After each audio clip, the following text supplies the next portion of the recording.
the green door, shall we?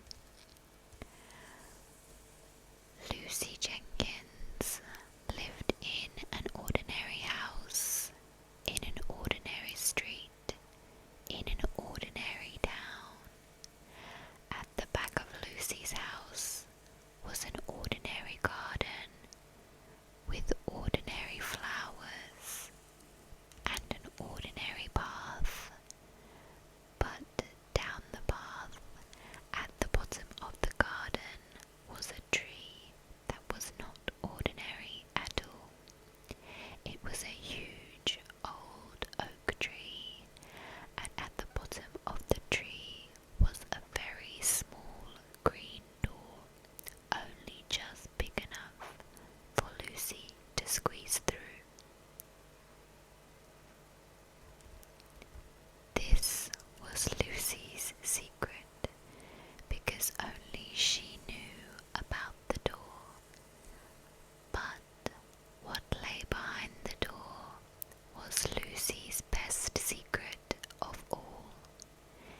Each afternoon, Lucy would go down the path and knock lightly on the door. On the third knock, the door would swing open wide, and the chief elf would be there to welcome her inside. "Come inside, little Lucy," the elf would always say, "and have some tea." Inside, Lucy would meet some very special friends indeed. First, there were Penelope and Geraldine, two of the gentlest and sweetest fairies it was possible to imagine. Then there was Basil and Granville, who were rather mischievous imps, but who made Lucy laugh with their tricks and jokes. And there were the storytellers, who would sit for hours with Lucy and tell her the greatest tales from all the corners of the world. And of course there was the chief elf, who would make the most delicious milkshakes and scones with heaps of cream for Lucy to eat.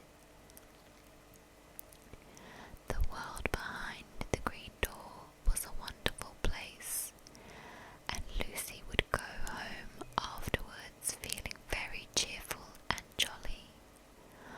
One particular visit to the world behind the green door, Lucy had just finished a scrumptious tea of cocoa and toasted marshmallows with the chief elf, when she went off to play games with Basil and Granville. They were playing blind man's buff, and Lucy roared with laughter as Basil sneaked up on the blindfolded Granville and tickled him in the ribs, making him squeal and beg for the teasing to stop.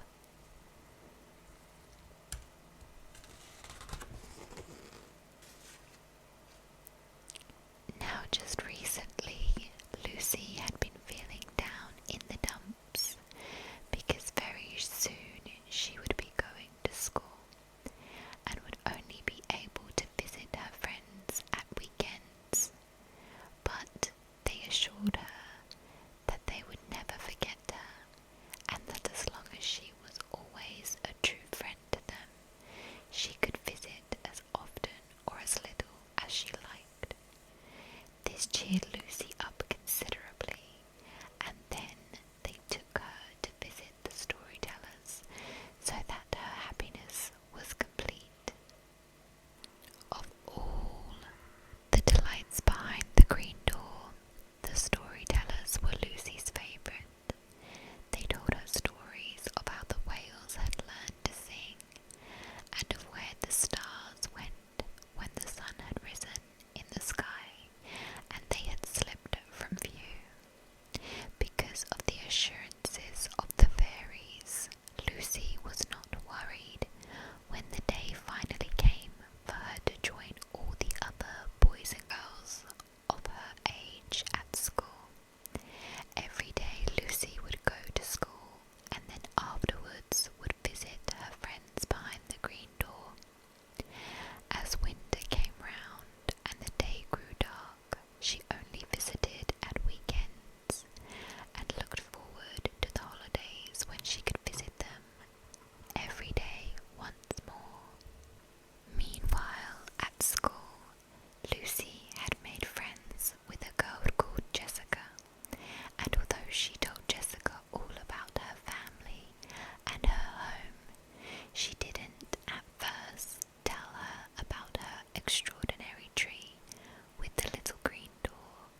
She howled with laughter at the thought of the wonderful teas and the stories that followed. Jessica thought that Lucy was making the whole thing up. When Lucy protested and said it was true, Jessica told her that it simply wasn't possible, that there were no such things as elves and fairies and imps and strange and wonderful worlds behind doors in trees. Lucy was distraught and decided to take Jessica to the green door.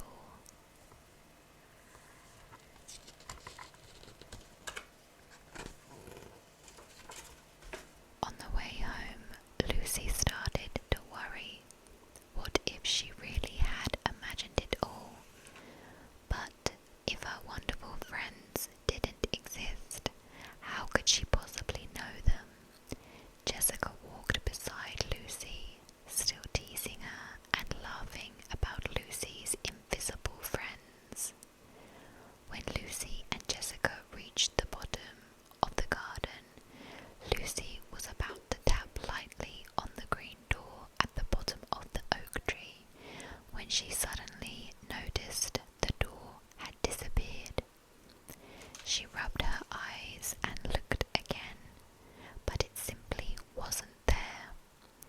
Jessica smirked and laughed at Lucy, calling her silly and babyish to believe in magic and fairy tales, and then ran off back down the road to school.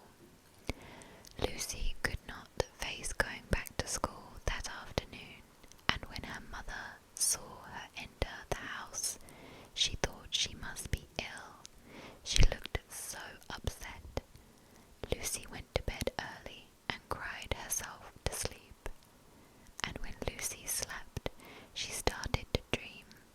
The chief elf, Basil and Granville, Penelope and Geraldine and the storytellers were all there in the dream. Then Penelope and Geraldine stepped forward and hugged Lucy, and the hug was so real that Lucy began to hope it wasn't a dream. Then they all hugged her and asked why she hadn't been to see them for so long, and why they had not been able to reach out to her except now in the deepest of sleeps. Lucy explained what had happened on her last visit and told them all about Jessica, and then Geraldine spoke. "Little Lucy," she said, "you are so special. You believe in magic, and you believe in the little people, and because you believe, you are able to see us and live among us. But those who don't believe will always be shut out from our world. You must keep your belief, Lucy." With a huge surge of happiness, Lucy woke up, dressed quickly, and ran out of her ordinary house, down the ordinary path, in the ordinary garden, up to the extraordinary tree, and was delighted to see the green door once more. She knocked very lightly, and after the third tap, the door swung open to reveal the chief elf. "Come inside, little Lucy," the elf said happily, "and have some tea." That was a lovely story. I really liked that one. Let's find another.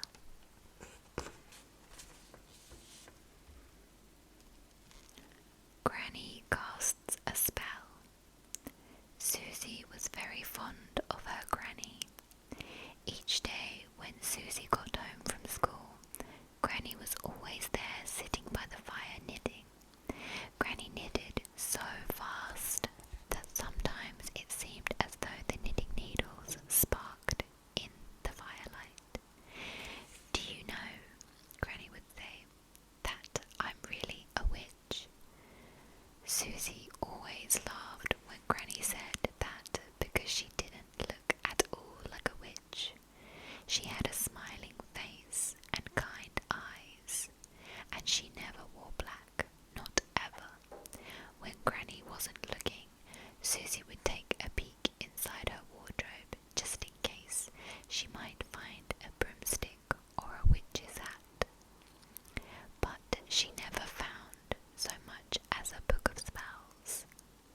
she called.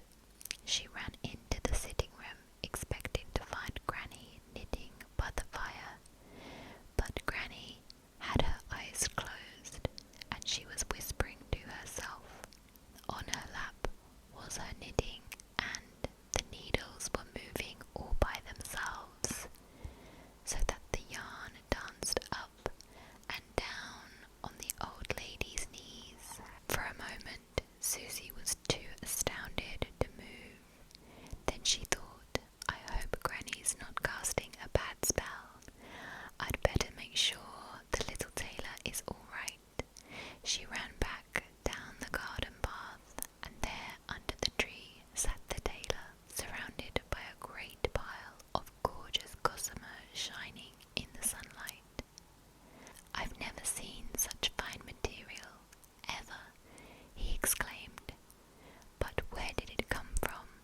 I just closed my eyes to tap them with my hanky, and when I opened them again, there it was. I don't know, said Susie, but I think my granny might have had something to do with it. Well, I'd never be able to thank her enough, said the tailor. For now I shall be able to make the finest gown in the whole of Fairyland. The princess will dance the night away in the prettiest dress there ever was. He paused and then went on. I am also indebted to you, for it was you who helped me in the first place. I would like it very much if you came to the Maple too. Why, thank you so much, Susie replied. I should like that very much. She didn't want to hurt the tailor's feelings, but she knew she couldn't go.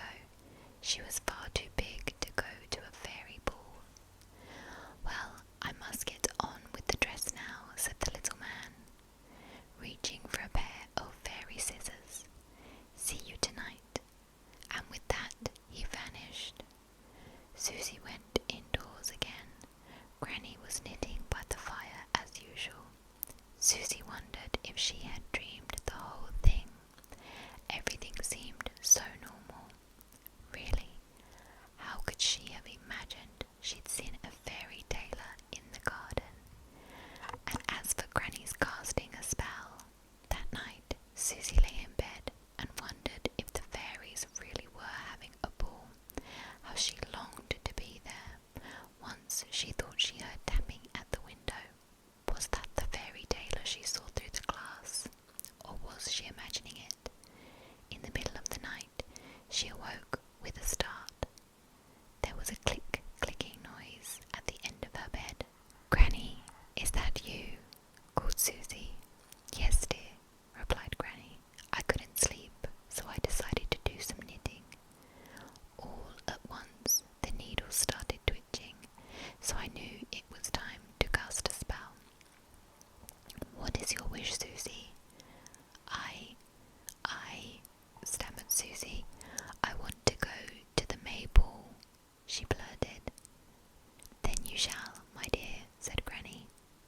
In an instant, Susie felt herself shrinking, and when she looked down, she saw she was wearing a beautiful gown and tiny satin slippers. Then she floated on gossamer wings out through the window and off to the ball. The next morning, Susie woke up in her bed. Had it all been a dream? The revelry, the fairy food, the frog band, the dance with the fairy prince. Then she saw something peeping out from under her pillow.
wasn't made of seaweed.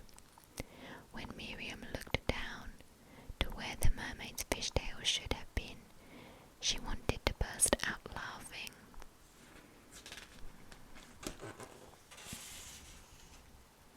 For instead of a beautiful tail, the other mermaid had two strange limbs.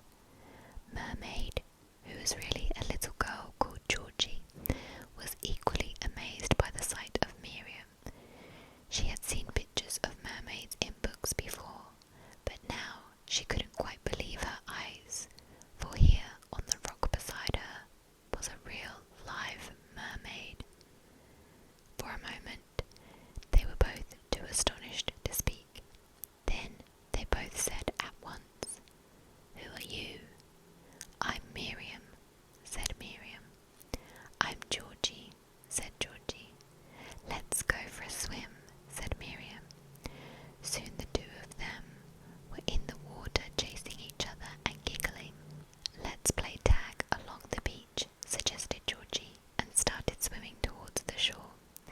She had quite forgotten that Miriam would not be able to run around on dry land. Miriam followed, though she was rather afraid, as her mother had always told her not to go near the shore in case she got stranded. Georgie ran out of the water and up onto the beach. "Wait for me," called Miriam, struggling in the water as her tail thrashed about. Then, to her astonishment, something strange happened. She found she could leave the water with ease, and looking down, she saw that her tail had disappeared and that in its place were two of those strange long arm things like Georgie's. "What happened?" she wailed. Georgie looked around. "You've grown legs," she shouted in amazement. "Now you can play tag." Miriam found that she rather liked having legs. She tried jumping in the air, and Georgie taught her to hop and skip. "You can come and stay at my house, but first I must find you some clothes," said Georgie, looking at Miriam, who was wearing nothing but her long yellow hair. "Wait for me here." Georgie ran off, and soon she was back with a t-shirt and shorts. Miriam put them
The sea is a mermaid's true home, and that's where she belongs. But I'm sure you two will always be friends. And indeed, from time to time, Georgie was sure that she could see Miriam waving to her from the sea.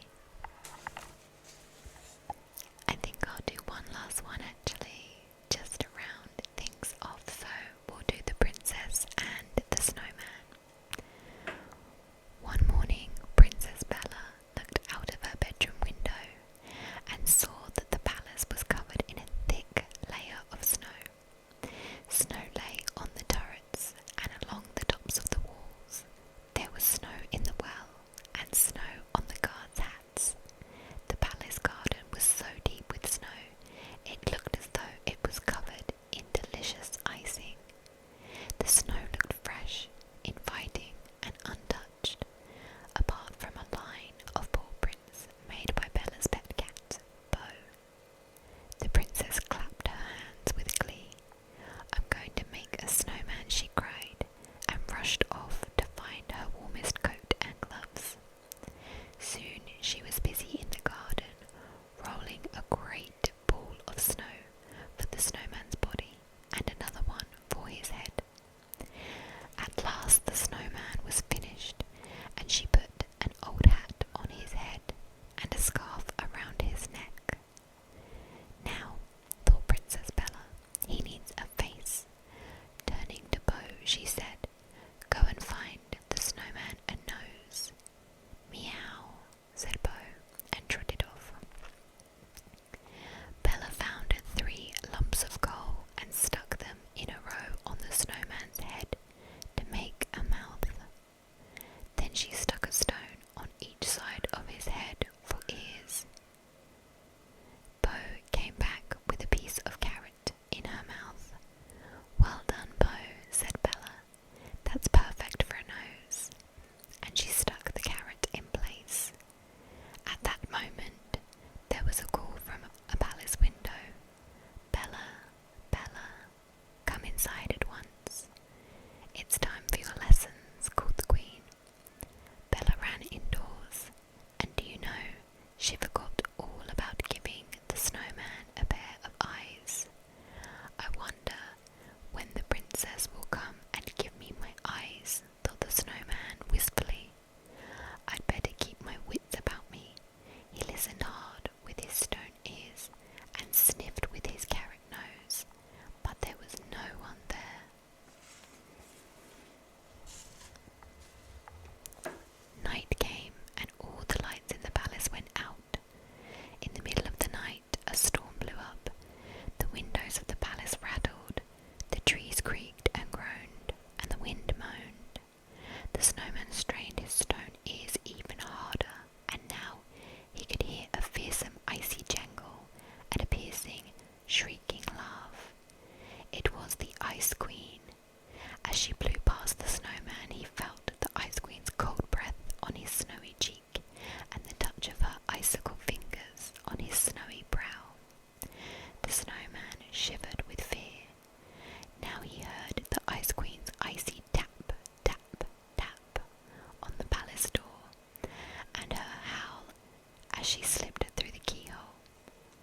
There was silence for a while. Then suddenly the snowman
over to him, and to her astonishment,